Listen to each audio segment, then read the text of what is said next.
जय श्री राम। ये आपको एक कहानी मैं बताने जा रहा हूँ जो बहुत प्रसिद्ध क्रांतिकारी थे, लेकिन लोगों ने उनको भुला दिया।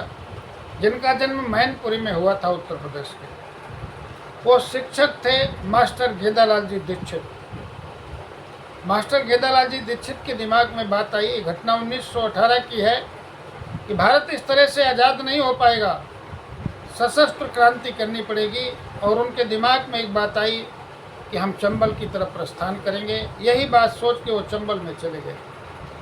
उस समय चंबल में एक बहुत प्रसिद्ध डाकू थे, जिनके खौफ से पूरा यूपी और एमपी कांपता था। बीहड़ों में उनका राज चलता था।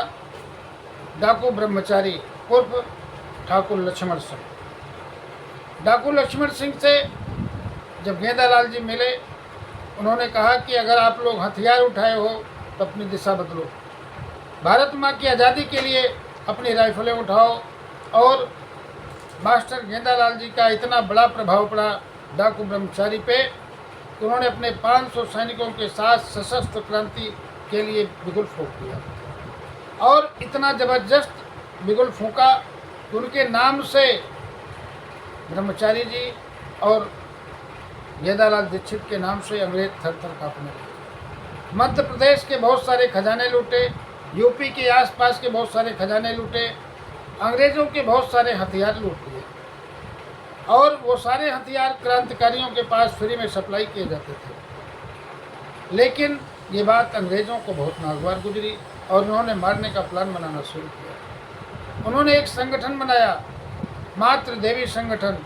मातृ देवी संगठन के खौफ से अंग्रेज उस क्षेत्र में अपनी पोस्टिंग नहीं करवाते थे, चंबल के बीड़ों के आसपास के ज़िलों में।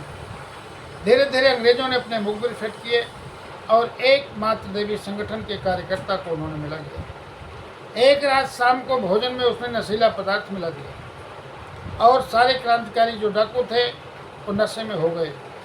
ये सूचना जब अंग्रेज़ों को मिली तो अंग्रेज़ों ने 3000 पुलिस के जवानों के साथ उन क्रांतिकारियों को घेर लिया।